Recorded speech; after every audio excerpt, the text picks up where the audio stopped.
what are your favorite, most fun memories about you, and what were you like when you were young and living at home? What did you do?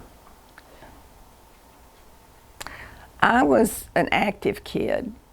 I spent a lot of time out in the yard, and I was either twirling a baton or running around somewhere. When I think I must have been about 5 or 6. I'm not sure how old I was when I got my first bicycle. Actually, I had a tricycle when I was young. So I was pedaling when I was 3 years old, I'm sure, up and down the streets in the neighborhood. I was pedaling everywhere. But when I got the bicycle, I could go further out. And so I got a bicycle for Christmas one year, and I used to ride my bike a lot. Did you continue to ride a bike and that sort of thing? Yes, I had a bicycle. I've had bicycles. I've still got a couple hanging in my garage. It's been there forever. And so I had a titanium bike built in 2009 with a local person that actually put this together for me. He's not in business anymore, of course. But in 2009, I could get on that bicycle and ride. I used to ride somewhere between 15 to 20 miles every time I would ride.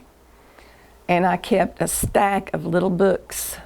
And every time I would write down my distance and how long it took and the speed and all of this.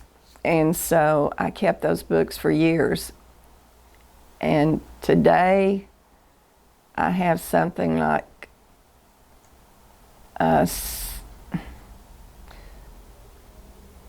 over 60,000 miles on that bike, 59,000. I see you brought some of your examples of things that you painted or you drew or something. Can you show those and tell me about those? These are the ones that I did, and this was done. I think there was a little bit of a influence back when I was working at Olin Mills from someone that was talking about the rooster and the hen and how their life went on the farm. And so when I was doing these little caricatures, I could do animals as well. And it was just interesting to try to put this into a story.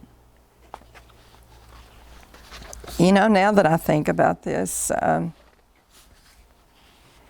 think this was inspired by Charles, the same fellow that talked about the life up, in the mountains on the farm. And he used to talk about things like this. And I think Charles is the one that inspired me to do the little storyline of the rooster and the hen. And so this is how this all turned out.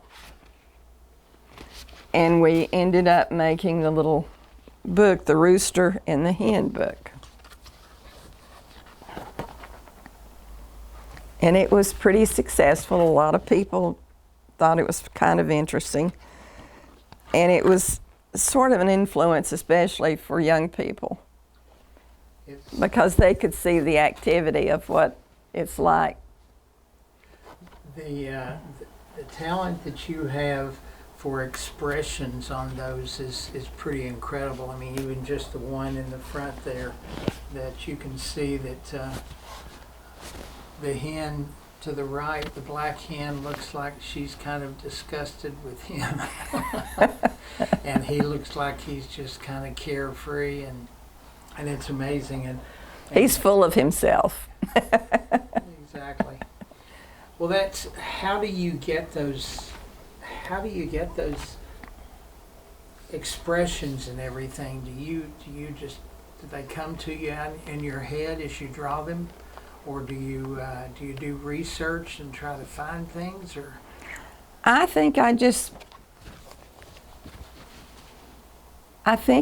watch people, and I can see a lot of motion and the way they react sometimes to things.